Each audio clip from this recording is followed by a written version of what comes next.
Side खबरों के लिए सब्सक्राइब करें फ्लेम मीडिया और उसके बाद बेल आइकन को प्रेस करें ताकि सबसे पहले आपको मिले एक्सक्लूसिव खबरें।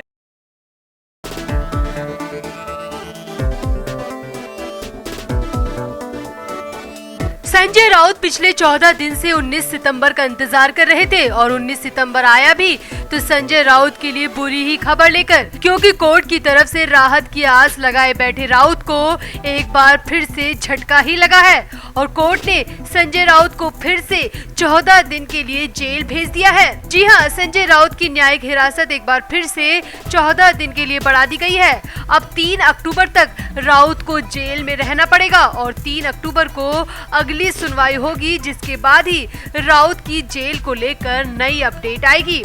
अब जैसे ही कोर्ट ने फैसला सुनाया तो संजय राउत एकदम सुन पड़ गए।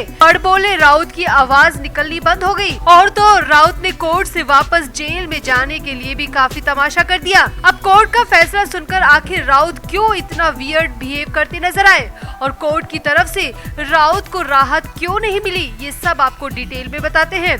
आप भी वीडियो को शेयर करें और अपनी राय कमेंट बॉक्स में जरूर दें। वैसे आपको याद दिला दे कि हमारा ब्रांड न्यू व्लॉग आ चुका है जो कि धमाल मचा रहा है। उसे देखने के लिए डिस्क्रिप्शन में दिए लिंक पर क्लिक करें। सपोर्ट के लिए लाइक, शेयर और सब्सक्राइब जरूर से जरूर करें।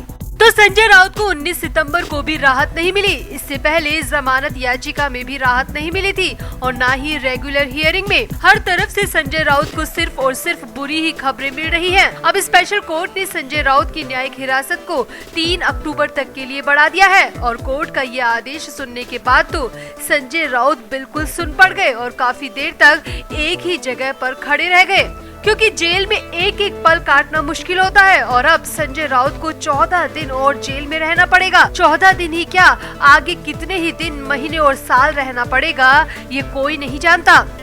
अब कोर्ट के आदेश के बाद जो संजय राउत की हालत देखने को मिली वो काफी हैरानी भरी थी। जो राउत हमेशा तेवर में रहते हैं, जेल होने के बावजूद भी जय महाराष्ट्र बोलते हुए मीडिया के सामने से निकलते रहे हैं, वो संजय राउत एकदम शांत थे। मीडिया के सामने बेखौफ बोलने वाले संजय राउत की बोलती एकदम बंद थी और कोर्ट के बाहर से आ रही खबरों की माने तो 14 दिन का आदेश मिलने को फिर से जेल ले जाने की प्रक्रिया करता नजर आया। इस दौरान जेल स्टाफ को कुछ कागजों पर राउत के हस्ताक्षर करवाने थे, मगर संजय राउत को तो जैसे सांप सूंघ गया था। राउत ना तो कुछ बोल रहे थे और ना ही किसी की बात सुनने को तैयार थे। हैरानी भरी खबर ये आ रही है कि राउत ने उन कागजातों पर साइन करने से मना कर दिया। जी हाँ, जिन कागजातों को जेल स्टाफ साइन करवा रहा था, राउत ने मना कर दिया और एक कोने में जाकर खड़े हो गए। अब उन कागजों पर साइन करवाने के बाद ही राउत को गाड़ी में बैठाया जाता और कोर्ट से फिर से ऑर्थर रोड जेल ले जाया जाता, मगर राउत किसी की बात सुनने और मानने को तैयार ही नहीं थे। यहाँ पर मीडिया कर्मी भी काफी संख्या में मौजूद थे। काफी देर तक ऑर्थर जेल का स्टाफ कोर्ट की गैलरी में राउत को घेर कर खड़ा रहा। अब वहाँ पर क्या बातें हो रही थी ये तो कोई नहीं जानता, मगर जो खबरें आ रही है उसके मुताबिक काफी बहस और समझाइश के बाद राउत ने उन कागजों पर साइन तो कर दिए, मगर फिर भी राउत जेल जाने को तैयार नहीं थे। सामने आया कि संजय राउत को भरोसा ही नहीं हो रहा था कि कोर्ट ने उन्हें फिर से जेल जाने को कह दिया और राउत काफी देर तक उसी सदमे में थे। हालांकि काफी तमाशे के बाद राउत को ऑर्थर रोड जेल की गाड़ी में बैठाया गया और फिर से जेल ले जाया गया। यहाँ आपको बता दें कि अभी 16 सितंबर को राउत की जमानत याचिका पर भी सुनवाई हुई थी और कोर्ट में ईडी की टीम ने राउत की जमानत याचिका के खिलाफ अपना जवाब दाखिल किया था और ईडी ने कोर्ट में राउत की जमानत पर सख्त विरोध जताया था। कोर्ट में ईडी ने कहा था कि उनके पास बहुत सारे ऐसे सबूत हैं जो कि साबित कर देंगे कि राउत पात्रा चौल घोटाले के आरोपी है। और सबसे बड़ी बात यह है कि ईडी की टीम ने अपने जवाब में राउत के लिए खास शब्द का इस्तेमाल किया था। ईडी ने राउत को पात्रा चौल मामले में प्रॉक्सी कहा था और बताया था कि राउत ने अपने सहयोगी प्रवीण राउत के साथ मिलकर इस पूरे घोटाले को अंजाम दिया है। ईडी का दावा है कि संजय राउत ने ये सारा स्कैम प्रवीण राउत के कंधे पर बंदूक रखकर किया है और खुद पर्दे के पीछे रहकर बड़ी साजिशें करते रहे और पात्रा चौल के परिवारों को ठगते रहे। अब जाहिर सी बात है कि अगर जांच एजेंसी इतने बड़े दावे के साथ कह रही है तो उनके पास सबूत भी होंगे और गवाह भी होंगे जो कि संजय राउत की इस पूरे घोटाले में भूमिका को कोर्ट में साबित कर देंगे। अब संजय राउत की जमानत याचिका पर अभी कोर्ट की तरफ से किसी तरह का फैसला नहीं आया और न ही अगली तारीख अभी दी गई है। अब जब अगली सुनवाई की तारीख मिलेगी उसके बाद इस जमानत को लेकर कोर्ट से आदेश आएगा।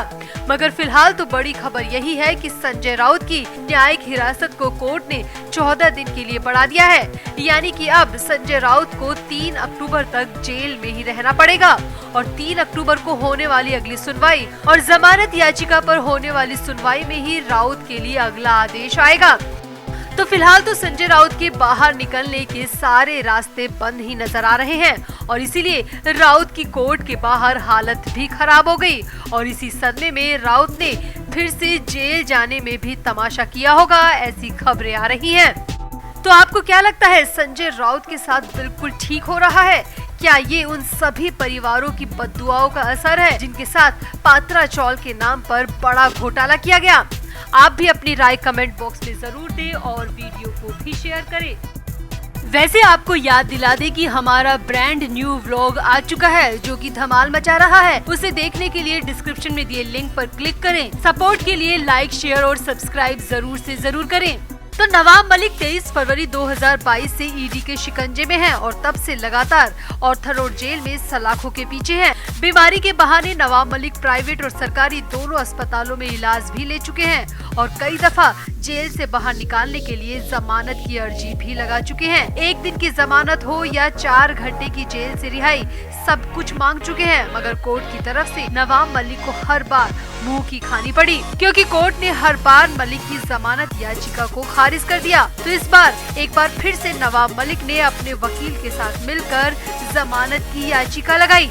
हालांकि कोर्ट की तरफ से इस बार भी मलिक को किसी भी तरह की राहत नहीं दी गई, मगर खबर ये है कि मलिक ने अपनी जमानत याचिका में एक ऐसे शब्द का इस्तेमाल किया था जिस पर जांच कर रही टीम का पारा हाई हो गया और उसके बाद तो ईडी ने मलिक की पूरी कुंडली ही कोर्ट में खोल कर रख दी। दरअसल नवाब मलिक ने अपनी जमानत याचिका में खुद को बेगुनाह कहा। जी हाँ, मलिक ने बेल पाने के लिए खुद को बेगुनाह बताया और कहा कि उनका इस मामले से कोई लेना देना नहीं है, वो बिल्कुल बेकसूर है। अब इसके बाद जब ईडी की बारी आई तो मलिक की सिट्टी पिट्टी गुम हो गई। प्रवर्तन निदेशालय यानी ईडी ने विशेष अदालत में कहा कि धन शोधन के मामले में गिरफ्तार महाराष्ट्र के पूर्व मंत्री नवाब मलिक का भगोड़े अंडरवर्ल्ड डॉन दाऊद इब्राहिम की बहन हसीना पारकर से लेन देन रहा है और उनके बेगुनाह होने का कोई सवाल ही पैदा नहीं होता। ईडी की तरफ से पेश हुए अतिरिक्त सॉलिसिटर जनरल यानी कि एएसजी अनिल सिंह ने ये तर्क मलिक की जमानत अर्जी पर सुनवाई के दौरान कोर्ट में दिया और कोर्ट से गुजारिश की कि इस जमानत याचिका को तुरंत खारिज कर दिया जाए। सूत्रों की माने तो ईडी के एएसजी अनिल सिंह बेगुनाह शब्द सुनते ही बिफर पड़े और कहा कि नवाब मलिक खुद को किस आधार पर बेगुनाह कह रहे हैं। अगर वो खुद को बेगुनाह कह रहे हैं तो हम क्या इतने महीनों से गलत इन्वेस्टिगेशन कर रहे हैं? ये तो हमारी जांच पर सवाल उठाने जैसा है। एएसजी ने कोर्ट में साफ साफ कहा कि हमारे पास एक नहीं बल्कि कई ऐसे सबूत हैं जो कि नवाब मलिक को मनी लॉन्ड्रिंग का गुनहगार साबित करवाने के लिए काफी है। इसीलिए खुद को बेगुनाह कहना बंद करो और अच्छा होगा कि जो जांच चल रही है उसे भटकाने के बजाय उसमें सहयोग किया जाए। सूत्रों की माने तो इतना ही नहीं, इसके बाद एएसजी अनिल सिंह ने कोर्ट को कहा कि हम पहले भी चार्जशीट में बता चुके हैं कि नवाब मलिक के संबंध डी गैंग के मुखिया की बहन से रहे हैं और एक बार फिर से बताना चाहेंगे कि हमारे पास कई ऐसे सबूत हैं और गवाह हैं जो कि कोर्ट में साबित कर देंगे कि नवाब मलिक का हसीना पारकर से लेन देन था, मिलना जुलना था और हसीना पारकर डी गैंग के मुखिया की बहन है और अगर हसीना से जिसका संबंध होगा उसके कनेक्शन डी गैंग के मुख्य सरगना से भी हो, इसमें कोई दो राय नहीं है और हम जब भी कोर्ट में ट्रायल चलेगा इस बात को साबित कर देंगे क्योंकि हमारे पास इस बात को साबित करने के लिए पर्याप्त सबूत और गवाह हैं। ईडी के एएसजी ने कोर्ट से गुजारिश की कि ऐसे व्यक्ति को बिल्कुल भी जमानत ना दी जाए जो कि खुद कीचड़ में खड़े होकर अपने आप को पाक साफ बता रहा हो। हालांकि अब इसके बाद फिलहाल तो कोर्ट की तरफ से नवाब मलिक को किसी भी तरह की राहत नहीं दी गई और मलिक को इस बार फिर से ईडी की तरफ से मुंह की खानी पड़ी। खुद को बेगुनाह बताकर मलिक जेल से बाहर निकलना चाहते थे, मगर ईडी की एक दलील ने मलिक के उम्र भर जेल में रहने की पूरी तैयारी कर दी है और लगता नहीं है कि मलिक को आगे भी कभी जमानत मिल जाएगी। तो आपको मलिक के बेगुनाह शब्द पर और ईडी के कोर्ट में पेश किए जवाब पर क्या कहना है? आप भी अपनी राय कमेंट बॉक्स में जरूर दें और वीडियो को भी शेयर करें।